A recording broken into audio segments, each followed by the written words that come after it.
I identify as somebody who's a blackout codependent, a skid row sex and love addict. One of the hardest cases I've ever met. This story is so incredibly brave. How did you get out of that? I mean, I contemplated, plotted, and seriously considered murdering Raya. And I'm the nice lady who wrote Eat, Pray, Love. She was my best friend, the love of my life. And we thought that we were about to embark on a devastating and beautiful romantic love story. But then she didn't die. She didn't die.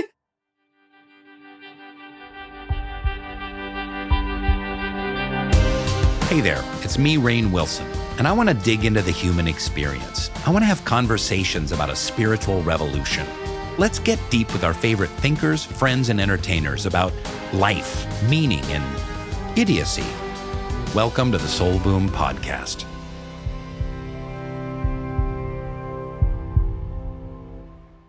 Liz Gilbert, welcome to Soul Boom. Boom. Boom, soul. Boom. Liz, I want to make a confession to you. I failed you. I failed you and your mission. Because I think I know where this is going. you told me on an Instagram Live about this mission of yours with these beautiful "You Are Loved" stickers. And I was like, I'm doing that. I'm totally going to do that. And you sent me, you went through the struggle of FedExing me or UPSing me. Big struggle. A bunch of these stickers. Mm-hmm. I think a majority of which burned in my recent house fire. But more on that later. But I didn't do it. I didn't get off my damn ass and hand out a single sticker. Let's talk about it. Why? What happened? Okay, I just want to say this. I want to back up and let everybody know. I make these stickers. I carry them around. And I give them to everybody I meet. It's an uncomfortable thing to do. And I was thinking about you the other day and I was like, I wonder if Rainn ever gave any of those away to anybody. And then I thought, if you're a guy, it's different. It's weird and could be seen as predatory and could be seen as threatening. I'm giving you an out. This is my out. Right? Like as a woman, I can give anybody. I can give a man, a child, I can give anybody. Yeah. As a dude, to hand that to somebody, it might be you like— You are loved. What do you watch me while I sleep? What do you how do you know me? Have you been following me? And I actually realized that might be it would impossibly work for men maybe from older than their 40s or younger than 12. Yeah. But I felt bad because it's such a beautiful little mission. Tell us quickly about how you got this idea going, because you've seen transformational reactions and interactions with people when you hand them a "You Are Loved" sticker. So you and I met and came together because I asked you if you would do a letter from love on my Substack. So I have a Substack called Letters from Love where I teach people how to write themselves letters from the spirit of unconditional love. Yeah. And every week we have a special guest. So I asked you to do it and you did it and you wrote a beautiful letter. Beautiful letter. You're very kind. It was great. And once I started doing that, I realized that that's one of the primary messages that people download when they write themselves a letter, as though they are writing to a different person, to themselves from the spirit of unconditional love. One of the first things that comes out is this reassurance. You are loved. You are loved. You are loved no matter what you do. You don't have to get it right. We know everything you've done and we love you anyway. You can't do this wrong. There's some voice that's just communicating this. And so I was like, I think I need to make sure that people see this message even just once in their life. So I give it to toll booth operators and baristas and Uber drivers and strangers. And I was saying to somebody the other day, my thing with it is the more I don't want to give it to someone because they seem cranky and grumpy and weird and scary, the more I have to. Mm-hmm. And those interactions are the most beautiful. Like I was in a cab the other day in New York with a cab driver I actually thought might kill me because he was so angry and he was driving in such a violent way. And he was obviously just like out of his mind with some kind of rage. And I was like, you don't have to give that guy a sticker that says you are loved. And I'm like, but I do. You do. So when I stopped, I gave it to him and he was like, what? What is this? Like he got so excited and he's like, I'm going to bring this home to my daughters. And I said, wait, how many daughters do you have? And he said 3. And I'm like, then you get 3 of these. He was like, I get 3 of these? Like he couldn't even believe it. I'm like, you get 4. You get 1 for you and 1 for your daughters. He's like, I'm going to put mine on the visor so everybody can see it. Like it was just this transformation from, he's like, why are you giving this to me? It was just it's like the dearest, and it's scary. It's awkward. It's scary. It feels like they're going to be mad. Somehow it always works. That makes me think the hippies and Jesus both said God is love. And how far away are we from that? And me, I'm like Mr. God guy. I'm far away from that. I struggle with this unconditional force of love that is just waiting there for us to harness its energy and call it forth and let it encompass us. And I struggled with that assignment on your Substack. Like, oh boy, this is weird and all. And of course, as soon as I started writing a letter from love to me, it was just so like, oh. And wasn't it like to your little boy inside of you? Like it was so tender. It was like to little Rainn. And we learn that in therapy, don't we? And you talk about it in your magnificent new book. Good segue, All Rainn. the Way to the River. About, at the end, you talk about cradling little Lizzie. But let's go back to this idea, like, isn't that where we really got off track? Maybe it wasn't in the hippie days. Maybe it was far before that. But that if we really just knew God was love, if that was in our bones, the world might be actually a different place. And how did we get so off track? Well, I think it starts with commandments, and those are in all spiritual traditions. Mm-hmm. It's like, here's the path, here's the absolutes, here's the things that you must do. But we need some moral guidelines, don't we? Oh, for sure.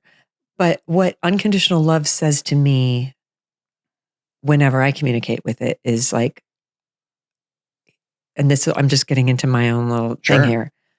It says to me, I'm not God. I'm love. I'm contained within God, but God contains a lot more than just love. God is everything.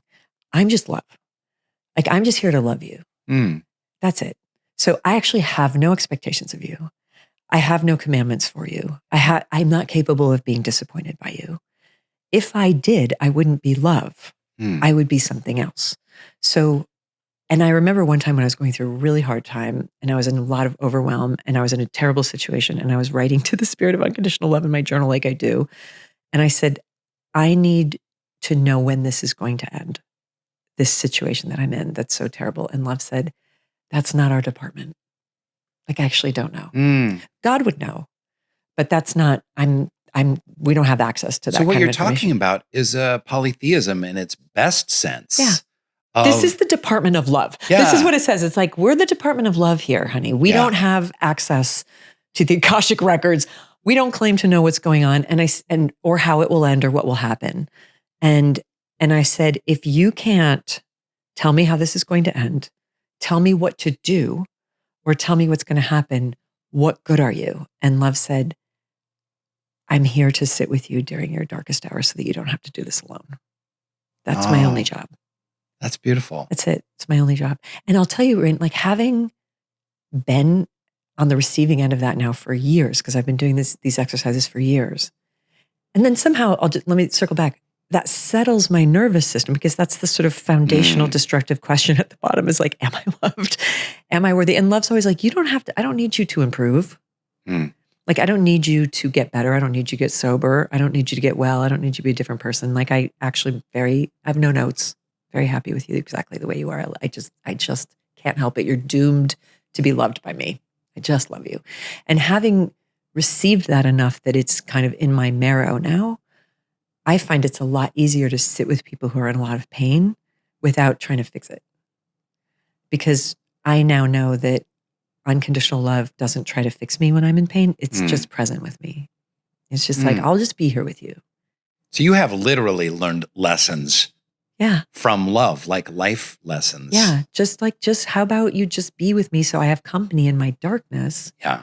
I don't know the answers either. So I'm a lot more relaxed now when I'm sitting with somebody who's suffering, I'm like, well, I don't know what you should do. I don't know what I should do 98% of the time, but I don't think you should have to be in this by yourself. That reminds me of a good friend of mine was dying of cancer, and I would meet with him every week, and we would walk on the beach for hours. And, I realized swiftly that, there was nothing I could do to help him, right? I'm not an oncologist. Damn it, Jim, I'm not an oncologist.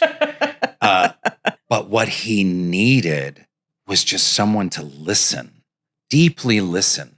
And he just kept telling me his life stories from beginning to end and in various ways, and how he met his wife and the ex-wife, and how he felt about his daughter and his travels, and something crazy he did in his 20s. And we would walk, and I was just there to listen and to love, I suppose, because listening is such an act of love, isn't it? More so than talking. Yeah. Yeah. And especially when you don't have any of the answers. And I know that for me, in my understanding, like, why is a question that I bring up a lot when I'm in pain. Like, why is this? Why is this happening? And a friend of mine said to me, why is not a spiritual question, and it will never get a spiritual answer. And that's why when I ask the spirit of unconditional love, why, it's like, oh, honey, I have no better idea than you do. Yeah. Because But I know why. And you talk about why. And it's my favorite part of your book. It's a teeny tiny part of your book. It's my favorite. I loved this book, by the way. I'm not trying to passive aggressively demean it. No, I didn't feel demeaned. Okay, good. When you said I loved your book, it didn't make me feel demeaned.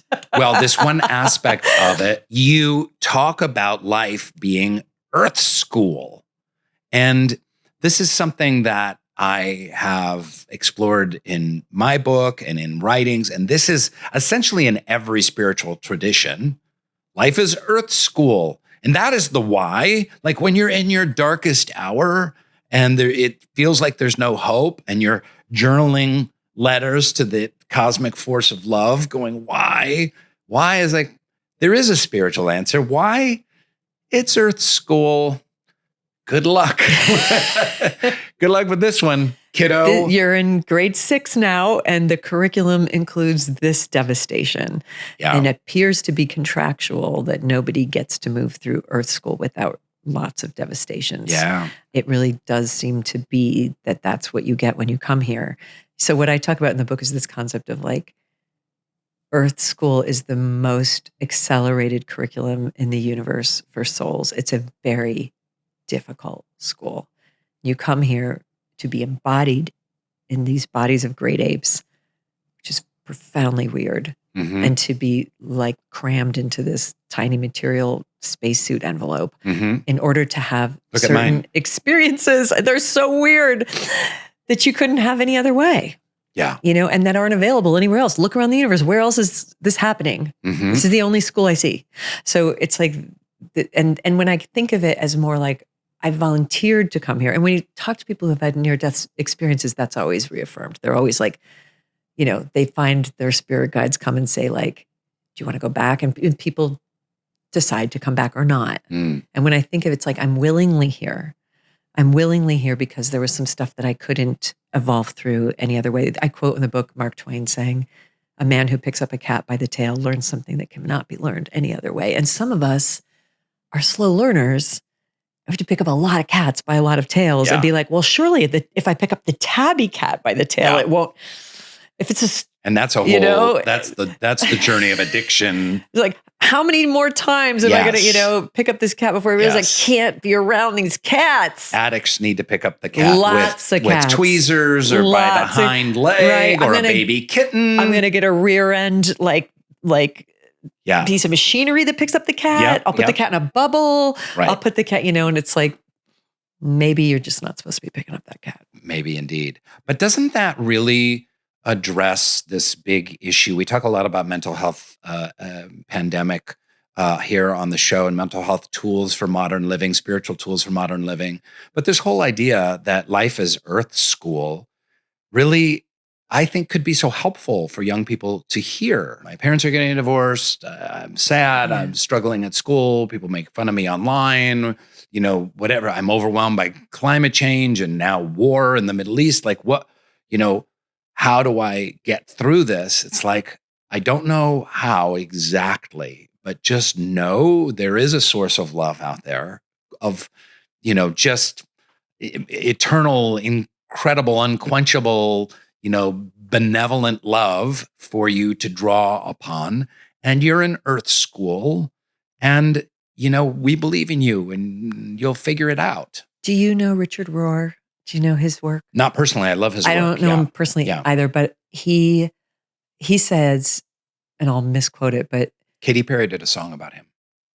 You're hilarious. No, not really. That was a she did. It was terrible part dad of her joke. series of songs about great spiritual leaders. I was thinking, hear me roar. I know, I gotcha. But yeah, it's a bad dad joke. I'm sorry. He says that if there's one thing that we can discern about God based on the evidence here in Earth School, it's that if God can be said to really love anything, it appears to be freedom, because God has outfitted everybody with these enormous freedoms to make all kinds of decisions about what you want to do, even to the point of your own death, even to the point of absolute destruction. You are allowed, you are allowed to try all kinds of things.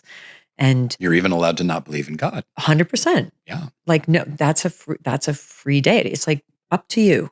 It's a make your own adventure here in Earth School. And you are allowed to collect or not the lessons that come from exercising these great freedoms. And I feel like when I came into 12-step recovery and started working the second and third step, which I know you're really familiar with, about turning your will and your life over to the care of God, the conversation I felt I was in with God was just this very amused, infinitely patient entity that was like, I let you try everything, right? And if there's anything out there that you still think might do it, I encourage you to go try.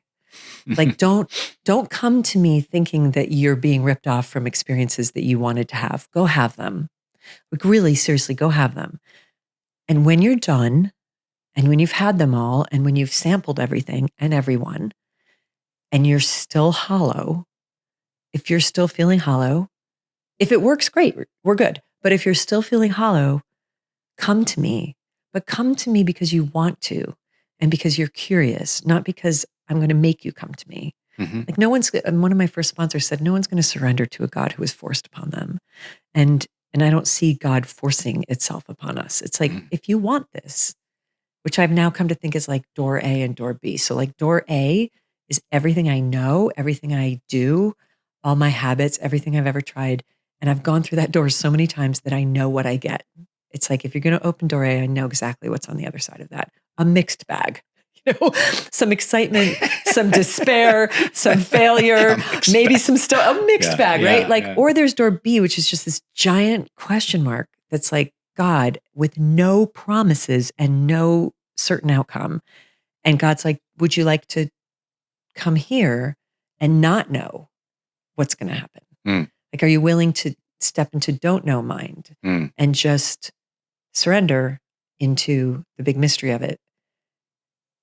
And I remember times I've negotiated with God, if I'm really, really good and I do everything right and I work the steps and I stay sober and I take care of people and I do service and I'm perfect and exemplary, will you give me one more great love story? And God says, I will promise you no such thing. Do you still want to come with me? Because if you want the big, great love story, you just go right back through door A because you had a bunch of those already. Or do you just want to give that up, give up all the fantasies and all the cherished outcomes and just come with me? And I'm I kind of want to come with you. I kind of want to see what happens when I give up everything I want. Yeah. And just be okay, I have a friend who has a tattoo that just says, okay, God, you do it. And every once in a while, she's just nice. All right, door B. Yeah. Sometimes I'll call my sponsor and talk about my hard luck life, and he'll just say, well, a big book says God either is or he isn't. Which is it? And everything or nothing. Then he'll hang up. Door A or door B? Because that's essentially what he's presenting, in the first three steps are, I can't, God can, let him. Yeah. You have a quote here from earlier in your literary life look for God, suggests my guru. Look for God like a man with his head on fire looks for water. Yeah. Do you recall anything about that quote? Well, my head was on fire the first time I heard that. And I was like, well, that makes, yes, that makes a lot of sense. Now that I'm at a place just for today where my head isn't on fire, like and and I know that it could be on fire tomorrow. It couldn't be on fire. You shaved your head. It's harder for it to ignite, but it could still get a tiny little spark. But given the fact that like just for today, I'm pretty stable. When I hear God now, God's like, how about instead of looking for me like a man with his head on fire looks for water, why don't you just sit there quietly and contentedly like someone who has a glass of water in front of them that's always available if they're thirsty. Let's dial the urgency. I mean, addicts are always marked by urgency. Everything's an emergency and everything's urgent. And I need 10 of them and I need them in blue and I need them yesterday. Like everything's always so panicked. So that panic has been a lot diminished. So I think at that moment that I heard that quote, that was exactly the perfect thing to begin my spiritual journey. Because my head was on fire. My ass was on fire. My dog was on fire. Like everything was on fire. Like my bank account was on fire. Like nothing wasn't on. It was just inferno. And now it's like, well, now let's just sit in a moment of peace. And if you're thirsty, there's a nice glass of water in front of you that will always be replenished if you need it. Hey, I wanted to give a quick shout out to our spiritual partners at the Fetzer Institute. They have just launched a brand new shiny website over at fetzer.org. That's FETZER.org. And it's full of spiritual tools for modern struggles, which is exactly what we're trying to cultivate here at Soul Boom. Fetzer believes that most of humanity's problems are spiritual at the root, and they're helping people plant some deeply soulful solutions. So I urge you to go poke around their new website, check out Fetzer.org. Thank you, Fetzer Institute, for helping sponsor the show and all of the truly amazing work that you do over there. Fetzer.org, that's FETZER.org. You graduated NYU 91. I was 89. Really? So we were tooling around. What dorm were you in, Rainn? Greenwich Village. I was in 3rd Avenue South right when I was in 3rd Avenue North. Oh, wow. Because that was completed like a year. Brand new. You must have been the first person in there. Yeah. Yeah. I also lived in Judson Hall on the south of the park for a while. That's a nice place. Mm-hmm. And you worked at Coyote Ugly. Did you used to go there? No, but I got rejected from the Caliente Cab Company on 6th Avenue. I got my job at Coyote Ugly the week they opened. Oh, wow. Do you remember the bar called the Village Idiot that used to be across the street from Coyote Ugly on 1st Avenue between 9th and 10th? It was a like raucous roadhouse dive where the bartenders used to literally set the bar on fire to get the men to back off. Like it was crazy. It got shut down by the state eventually for multiple health violations. Infractions. Yeah. But one of the bartenders from the Village Idiot created the Coyote Ugly Saloon. I went with my friends one night to go to the Village Idiot because it was our favorite place to go. Yeah. And there were all these like shut down by the health department signs and then all this music coming from across the street. And I walked in and I'm like, I'm home. And I asked for a job and I started working the next night. Amazing. Yeah. Amazing. Like week one. And they made a movie about I wrote an article about it. For Esquire based on that. And then Tyra Banks was like pouring shots out of a holster. Incredible. Yeah. On the big screen. That was a chapter of my life. I think like I have a friend who just always very philosophically says, life has many chapters. And it's like, yeah, that was a chapter. That was a chapter. I first got acquainted with you and your work like the rest of the world did around Eat, Pray, Love. And funny story, and I'm not even like exaggerating it. And I know it sounds like a lame dad joke, but for years, I really pitched my friends on starting a furniture store called Eat, Pray, Love Seat. I'm sorry you didn't. I'm so you glad could I add didn't. It to the catalog of the billions of other Eat blank blank titles that have sort of circulated the world. What are some other ones? Because I'm the sure one you're right. That's really dear to my heart was on South Park. Was Eat, Pray, Queef. Eat, Pray, Queef? Oh, man. That's my favorite. That's where I was like, oh, thanks, guys. You made it. I made it. I made it. There's an episode of The Simpsons too where Marge is really mad at Homer and you see her in bed and she's just reading Eat, Pray, Love. And I feel like that's perfect as well. Like there's no mention of it, but she's like angrily turning the pages. Now, I didn't read the book. I didn't see the movie. Quite all right. I can tell you about it. I knew the idea behind it, and I felt in my bones that there was something inherently wrong about this idea. Now, and I haven't even read it, so judge away. Put your comments in there, YouTubers. You are the definition of the internet right now. Haven't read it. Here's my really strong opinion about it that I'm going to put out into the world. So please, which is someone finding themselves outside of themselves through travel and through falling in love and someone else fixing them, which you kind of address in here in a lot of ways. This is a harrowing read. Is that a word? Harrowing? Yeah, and it's a good description of it. It is a harrowing read. I was riveted. I couldn't put it down. I read it all weekend. I was reading it out loud to my wife. But this is kind of the antithesis of solution to and kind of explosion of the eat, pray, love ethos in a lot of ways. I don't want to judge. That was your chapter, right? That was your chapter, and you lived it wholly and fully. Earth School, grade 3. There you go. What I like to call good guess. Right? It's such a good guess. Yeah. It's like, well, I'm hungry and lonely. Let me find sustenance and company out there. Outside of myself. It's such a good guess. Seems like it would work. Yeah. Yeah. Should work. Yeah. Bali. Why wouldn't it work? Julia Roberts. In Italy, pizza. Come on. A wonderful Brazilian man who loves me. Brazilians. Nailed it. Big Office fans, Brazilians. Shout out. I'll say this about Eat, Pray, Love. Keep your eyes also, everything you say is true. And good guess, Liz. Good guess, 34-year-old Liz, for what would get you out of a suicidal depression. Sort of semi-worked. Worked until the underlying causes and conditions returned, because they are going to return no matter what. Because it's a me problem. It's not a anything else problem.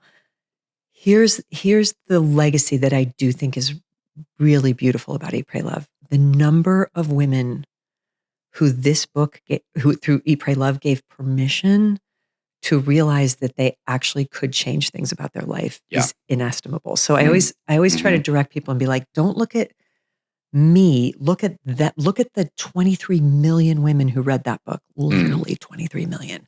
Like, wow. Worldwide, like, look at their story and the fact that they read this and they were like, wait, I can get a divorce? Yeah. Wait, I'm allowed I can to travel alone and have I don't mystic have experiences. to be on this path. I can choose my own spiritual journey. So that's where I feel like its legacy is so precious to me, is the continuing stories that I hear that people come up to me and like, because of you, I was able to leave this abusive situation, this violent situation. Right. So sometimes you do actually have to change deck chairs on the Titanic. Some seats on the Titanic are better than others. Some people in the Titanic lived because they were in a better chair. You know what I mean? So it's like when I see people changing their life to make their lives better, I still support that. For me, underneath all of that pain and suffering that I was in Eat, Pray, Love was a deeply unhealed, traumatized person that you could pour all the good stuff in the world into, and it wasn't going to reach that. And that's because I'm an addict. Yeah. And you know what that means. And it means like God-size hole. It's like whatever it is, it's not going to touch it. Other people, drugs, alcohol, sex, porn, shopping, food, you name it. It's not going to control, workaholism, like what you can't, it just doesn't. The list goes on and on. And so I was out there walking around thinking I was doing all right, but I had a secret operating system. And the cunning, baffling, powerful thing about addiction is that it's a disease that tells you that you don't have a disease. I love that quote from the book. Right? That was beautiful. So I'm out here projecting all this stuff into the world, having lots of successes, being loved, you know, like doing well.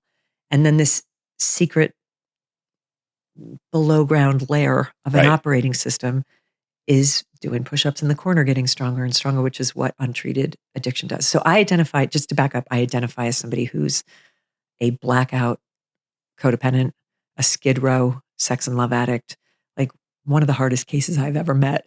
I recently saw I won't go through all my whole history, but I will say this because I think it encapsulates it. I recently had lunch with somebody who used to be my couples therapist, who I essentially kept on retainer because I brought him. I said, Mark, did you ever have anyone else who brought you 3 different relationships over the course of 20 years? Whoa. None of whom were the people she was married to. And he was like, only you, honey. Only you. So I would just routinely come back into Mark's office and be like, Mark, meet. Now make this work. I've found the one. Yeah. And by the 3rd time I came in, he was like, who do we have today, Liz? And I'm like, blah, blah, blah, blah, meet this just insert this person into this situation. So that was always happening, and satisfaction could never last and suffering could never end. That's the torment. What you beautifully did in this book was dovetail 2 stories, this epic love story and the story of you bottoming out in your addiction, discovering addiction. And I thought the way that you wove those 2 together was really profoundly moving. But can you tell us a little bit about the subject of the book, about Naya and your... Yeah. Raya was her name, but that's okay. I'm so sorry. That's okay. Come on. Why They in just the came world, out of... which is Well, I interesting. spent the whole weekend with the fucking... But I have a beloved friend named Naya. So that's I have to ask that lovely. again. Well, knowing Kartik, he'll try and keep it in. Asshole. Tell us about Raya, who's at the center of this book. So Raya Elias was my best friend. And I think in the book, the way that I described the progression of our relationship, she was originally my hairdresser. Somebody sent me to her, East Village, badass, punk, heroin and cocaine addict in recovery, newly sober when I met her, my God, 25 years ago. She described herself as a glamour butch dyke, musician, post-punk, just a cool East Village chick who I met, loved, and became friends with. We started our relationship as hairdresser and client, and then we became social friends, and then we became personal friends, and then we became neighbors, and then we became best friends. And then and all of this is over the course of a long time, over the course of 13 or 14 years, during which time I married my husband, who is the gentleman that I met at the end of Eat, Pray, Love. And I was going about my life, but we were falling in love with each other. She was my best friend. And then she became what I could only call my person. I couldn't allow myself to say what she really was, which was the love of my life. And that went on for a few years. No boundaries crossed.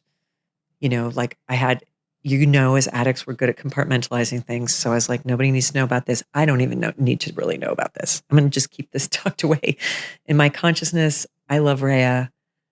I don't want to ruin my marriage. She's my person. We're going to just keep going.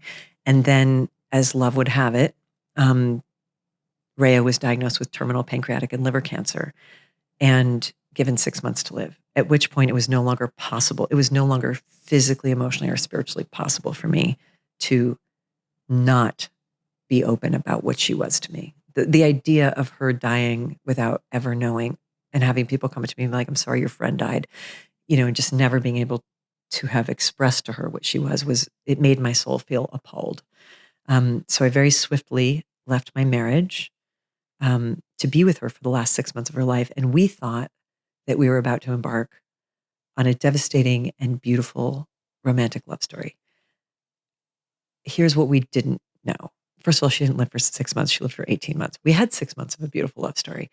She went fully back into drug addiction in her cancer journey. She got maybe the world's biggest case of the fuck it's. Like, I'm dying. There's no more rules.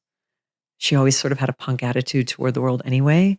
She was like, there's no reason for me to not be shooting speedballs up into my arm again because I'm a hospice patient. So let's roll. And I was like, I see your point, and everyone around her was like, why not? Like she's going to die. But then she didn't die. She didn't die. She didn't die for like almost a year after that. She just became a ravenous, vicious junkie. And then what also happened is that I slid into love addiction and codependency with her, because for every raging addict, there's an enabler who's ready to step right in and try to be their everything. And so the book sort of, as you said, dovetails is the right word for it, these two stories. And one of the reasons that I speak so openly about identifying as a sex and love addict, identifying as a blackout codependent, is because I talk a lot about Raya's drug and alcohol addiction in the book. And I don't want anyone to think that I'm judging my friend as being anything different than what I was. She and I, what she had, I also had. It's just that my addiction expressed itself. She used cocaine and heroin. I use people.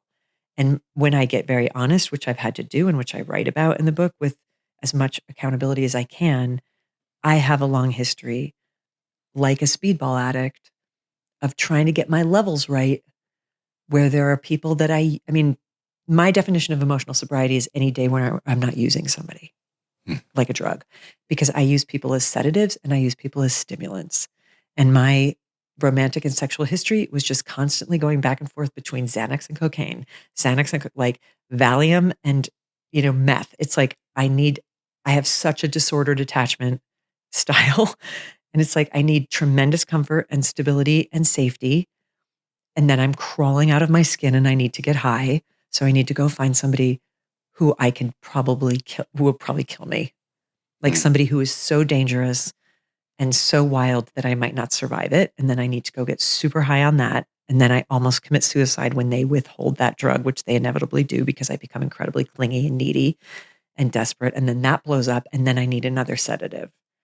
And then I need another stimulant. And then I need another sedative. When I was living with Raya, when she was an active drug user, it was actually incredibly educational in my Earth School curriculum to watch how much time and energy drug addicts spend trying to feel good. Like just trying to get the right amount, like how many grams of cocaine do I have to add to how much fentanyl to just get that spot where I'm not jonesing, but I'm not tweaking and I'm not hallucinating and I just fucking feel good for a minute, right? That's their whole job. You tell that one beautiful story about where you're having your real like heart to heart with her. And you're like, hey, listen, I know you want to like chemically get right in order to have this conversation. So you can go in the back room and use and shoot tweak whatever and you need inject to shoot. whatever you need to do Yeah. to kind of get yourself at the place where we can have this conversation. Maybe it's going to last an hour, maybe less. Go ahead and do that. And you're the rattling around back there and like the chemistry experiment. Yeah. Like I'm going to hear a little bit of Xanax, a little bit of speed, a couple cigarettes, a shot of whiskey. And then now I think I can actually talk. Okay. Yeah. Right. So I do that too. I've done that too my whole life, but I do it. I use people instead of drugs. I use people to make me feel a way. And a not very nice, reflecting very poorly upon me, but extremely true way to describe that is massive manipulation. Like whatever I have to do or become or trick you into doing or becoming to get you to give me the thing that I cannot provide for myself because I can't generate esteem or well-being because I don't know how to and because I don't love myself. I need you to do that for me. And I need you to do it for me just perfectly because if you're off at all, I'm going to go find somebody else who's going to give it to me better because I am barely surviving here. And that's been my history. And so part of the reason that I felt it was so important to be so candid in this book about how I'm a junkie is so that I can make it perfectly clear, like this person who I loved, who almost killed me with their binge, I was also binging. And part of my rage at her when she went into being a junkie was that she took my drug from me because my drug was her. So once she checked out on drugs, I no longer had, my plug was gone. I was like, who's got me? Now I'm the term I always use with my friends is the abandonment wound is like, we call it the Siberian baby. It's like there's this Siberian baby just left on the tundra in this blizzard with thousands of miles of vacancy around, just screaming into the void, right? I become the Siberian baby. I'm like, there's no one here. Like, who's got me? And that's what withdrawal looks like from love addiction and codependency. And people die from it. One of the major causes of suicide and homicide in the world is brokenheartedness. Wow. open the newspaper. The second leading cause of death for women after heart attacks is death at the hands of a romantic partner, accidental death. Like, it's a big deal, Yeah. It's a big deal. Yeah. And suicide as well. It is, and those people aren't stupid because they are so devastated. They can't live with the amount of pain that they are in. Like, that's what it feels like. And all of us have experienced that. And I write in the book that the closest I've come to suicide is because of love addiction. And it's also the closest I've come to murder. And I'm not saying that dramatically. It's simply a fact. It's just true. And I'm the nice lady who wrote Eat, Pray, Love, right? And I contemplated, plotted, and seriously considered murdering Raya. And not in a way like I could kill her, like planned it because I was so out of my mind with devastation at what, like, this is a true thing that I experienced in my actual life. And there was not a substance in my body, not a substance in my body. In one of the programs that I go to for 12-step programs for relationship issues, I heard a woman say, and I quote it in the book, she said, I walked into the bar, looked at that guy and said, I would follow that man to hell. And then I did. And she said, I was 20 years sober off substances. I did not have a gram or an ounce of any mood or mind altering substance in my body. And I did that. And I blew my entire life up, and I ruined my kids' lives, and I ruined my husband's life, and I lost my job, and we ended up homeless. And she's like, and I did it sober. So there are things that happen in the brain for process addictions that create, they call it the internal pharmacy, that create highs and lows that are so extreme that, like, I don't even need drugs to get high. I mean, nothing out there will make me more high than disappearing into a bedroom with someone, turning off all the electronics, pulling down the shades for 10 days and just diving into each other. It's like, snort that right up in rails, like nothing can touch that, and most of the people that I know who identify in the rooms as drug addicts and alcoholics will say in the relationship and sex rooms of 12-step, giving up alcohol and drugs was so much easier than giving up this person or giving up this fantasy or giving up this behavior. Like, I could not put this thing down. I could not put this person down. I could not stop stalking them. I could not stop what we call digital cutting, getting online and chasing them down online to see what they're up to. Who are they dating now? Like, harming yourself, punishing yourself by not letting it go, like calling them at 3:00 in the morning, begging, degraded, all of these things that have every possibility to destroy your life. So I don't know. I'm not an expert on addiction. So I just know what I have. And like when I came into the rooms of 12-step for recovery addiction in relationship, and I started hearing people tell my story, I was like, oh, this is a thing. Like this, I thought I was just uniquely broken in this way.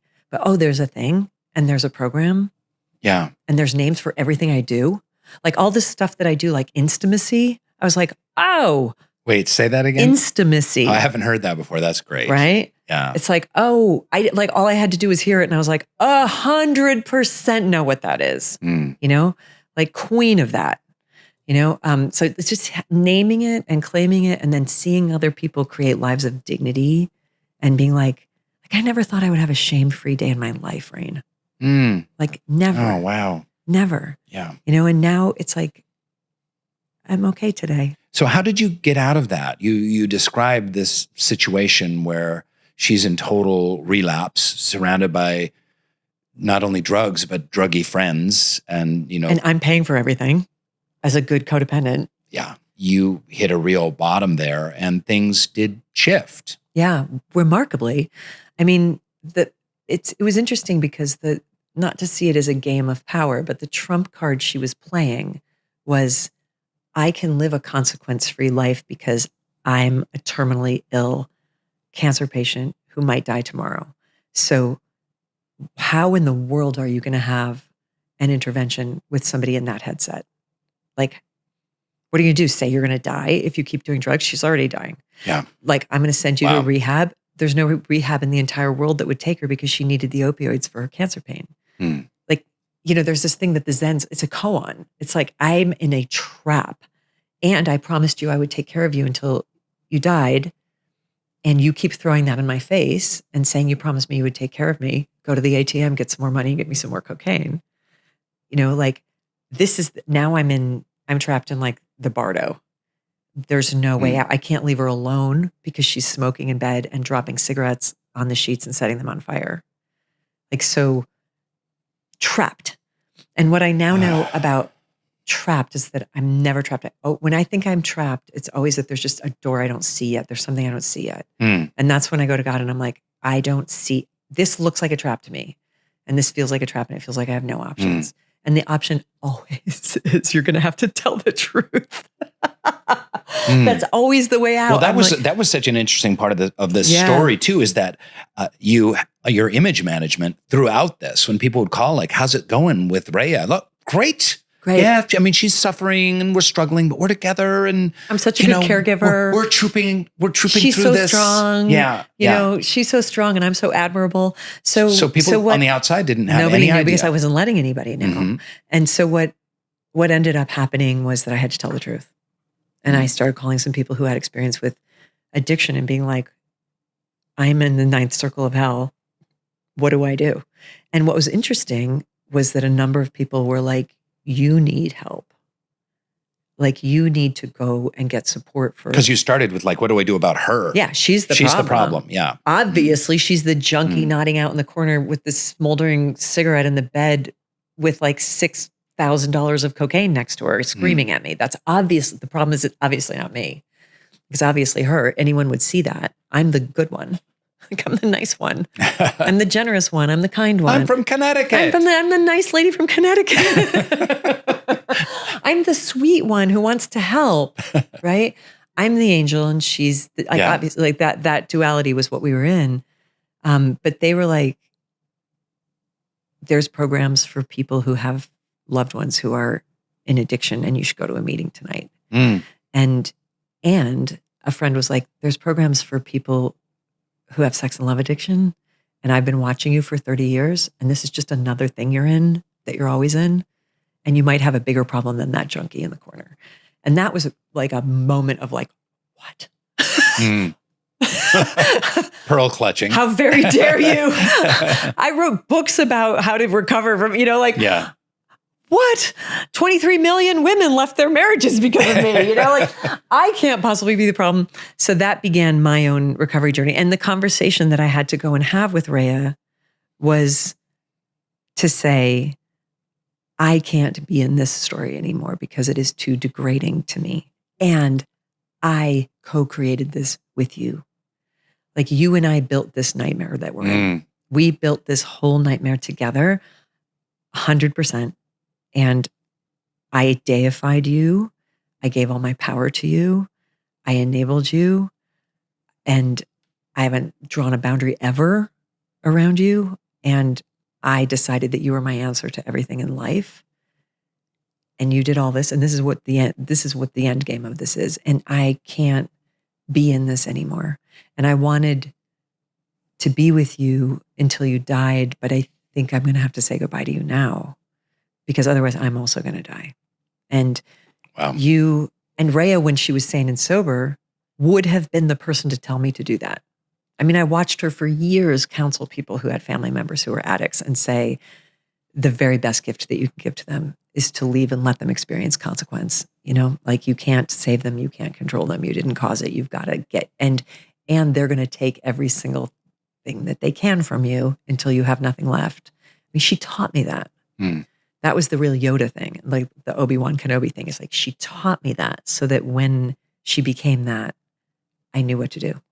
And what I said to her was, if you were here, the real Raya, like, even behind all those drugs, this is what you would tell me to do. This is what you would tell me to do. But I have to tell me to do that now because you're no longer here to protect me. You're actually destroying me. I mean, I was actually destroying me. She was doing what she wasn't doing it at me. She was just doing it, But after that, shockingly, she had an awakening. And she got off the drugs long enough to die clean. And for us to have some sort of resolution before she died, and for me to be able to be with her when she died, which was incredible. That's all in the book too. But that moment of, the feeling, what I said to her was like, I actually have done too much work on myself to allow myself to be this abused by anybody, even you, and even under these circumstances. I just can't. I can't let this continue. And it's interesting, she got it. Like, even in the midst of her insanity, there was something in there. I mean, the truth without accusation, I think always feels like freedom in a way. The truth is always liberating. I think of times in my life where I've been told absolutely awful truths where I was like, oh yeah, I see. Like there's something you can my friend Martha Beck says, the truth is always kind, like even when it's awful, and lies are always cruel, even when they're kind. And so there was a kindness, I think, that we found in that moment of like, which is, I think, step one is just surrendering to reality. We've got a Substack. If you love the Soul Boom podcast, you're going to want to get our weekly newsletter Substack sent to your inbox. A lot of them delve into the ideas around the podcasts that we're doing that week. So sign up, please subscribe. Go to soulboom.substack.com. Thank you. One of the sections I was also struck by was about your ongoing conversations with Raya after she passed. And I've shared about that on this show several times, about when my father passed away 5 years ago now, about the conversations I would have with him, especially in that first year, but even to this day, and how strangely real they feel and how strangely satisfying they feel. Don't judge. But talk a little bit about that. And do you still have some occasional conversations with Raya? She was more present. I mean, I think in the very first chapter of the book, I say Raya was so vivid. That was the word. Her presence was so vivid in the immediate aftermath of her death. She was more vivid in death than most people I know are in life. Like vivid, funny, opinionated, helpful. Like she was so available. Like I kept saying to people, like she didn't go. Like she left her body, but she's super here in a way that didn't feel at all a cult. It was just a fact, like this is here, like the cup is here, the chair is here, and Ray is here, and I could access her effortlessly. Like we were constantly having, like you described with your father, these dialogues inside of our head where she would be directing me, like, watch out, like, don't do that. He's lying to you, just like giving me really great advice. And usually that advice was because Raya's whole thing with me, because I relied upon her so much and I made her into the person who I held responsible for taking care of me in the world so that I didn't have to be the Siberian baby. Her advice was always like, you got to face this thing. Like, you can't dodge this. You can't evade this. You have to make the phone call you don't want to make. You got to say the thing you don't want to say. You got to tell the person the truth you don't want to do. You've got to defend yourself here. You've got to demand this thing.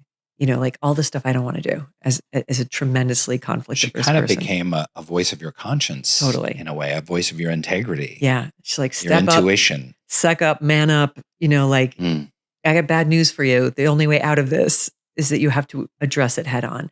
And you can. And she used to say to me before she died, when she was first diagnosed, she would say, I'm not, because I'd be like, what am I going to do without you? Like, I literally, and I'm using the word literally, was like, I don't know how to do earth without you. I can't. And she would say, I'm not going to leave until we're both ready. And I'm not going to leave until I see you standing on your own 2 feet in every single circumstance in your life. So when she died and I still didn't know how to stand on my own 2 feet, I was like, you broke that contract. Except she didn't leave. Like she was still incredibly present. And then as I got stronger and more competent and more capable of taking care of myself, her presence diminished. And I barely ever hear her anymore. It's hard for me to find her now. Like I don't feel like she's right here. And then I was like, oh, she must have left because I can stand on my own 2 feet now. Like she must have honored that contract. She must have seen that she's good now. Like Liz is stabilized. Yeah. She's got it. She's got herself. So now I can go. to whatever the mystery is that they go to. I think this story is so incredibly brave.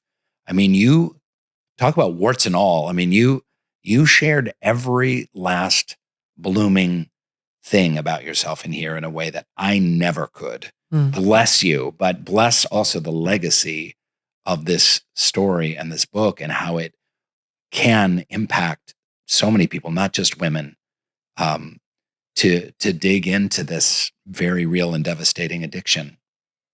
You know, I feel like my life has been, again, I'm not using the word exaggeratedly, saved so many times by people who were willing to learn in public, you know, like to do their learning in public so that I could see the thing they learned and watch them learn it. And people who are long dead. I mean, people who did their learning in public 500 years ago, you know, people who did their, you know what I mean? Like people were like, I'm in Earth School. It's like we're sharing notes. Like, here's what I learned. You know, here's what I learned in my curriculum. What did you learn in your curriculum? And I feel like, why in the world would I not, if there's anything that I've ever learned that could be of service, why on earth would I not tell everybody?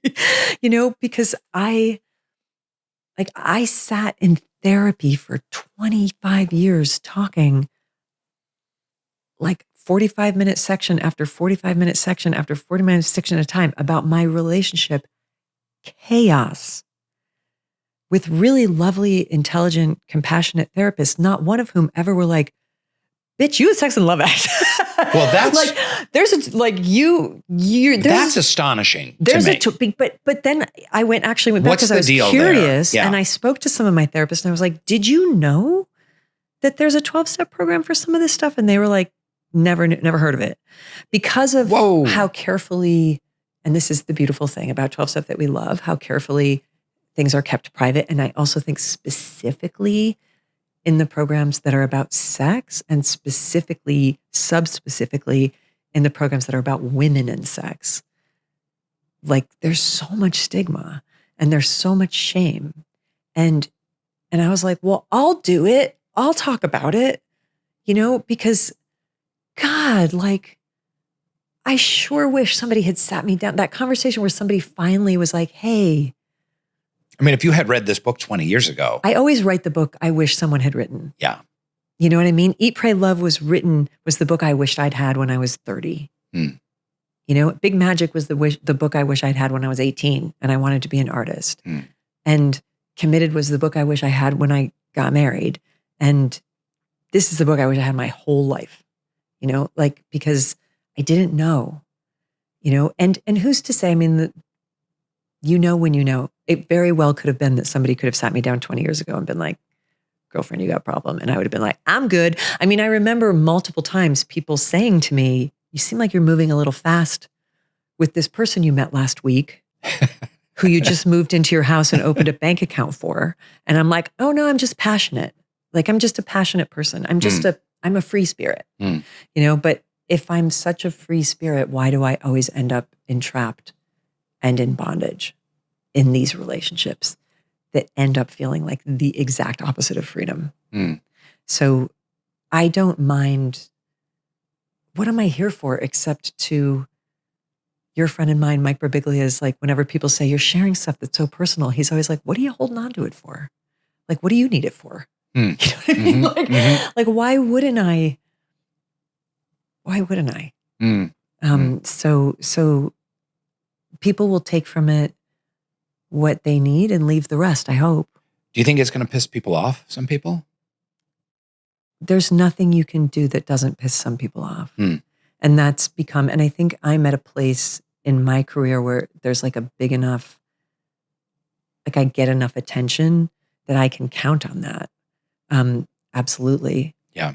What am I going to do though, Rainn? Like, not make the thing that I feel I'm supposed to make. And also nothing is going to, if anyone has put in the hours trying to figure out what she has to do to make everyone happy, it's me. Like, man, Decades. I had like 10,000 hours of training about that before I was 5. I'm like, what do I have to do, be, or say to keep these people happy with me? Right? And I'm pretty comfortable with the reality that I can't do that. Liz, it's so great to be able to sit down with you. And I just so loved the book. And this conversation was really impactful and meaningful. Thank you so much. One thing that we ask everyone on the old Soul Boom Comedy Hour is... And what a hoot this conversation has been. Thanks. 1,000 laughs. This was hysterical, Liz. What is your definition of the word soul? How would you define it? It's the thing that I am that doesn't die and that keeps coming back for more and will be back again to pick up the lessons I didn't get this time. I suspect that I'll see you again and we'll be in different classrooms for different lessons. I know that to be true. No more lessons, please. Thanks, Earth School. And God's like, we'll see. Thank you, Liz. Oh my God. Thank you so much. Thank you. Thanks for everything you do, are, and be. You are loved. You are liked a lot. You're tolerated. The Soul Boom Podcast. Subscribe now on YouTube, Spotify, Apple Podcasts, and wherever else you get your stupid podcasts.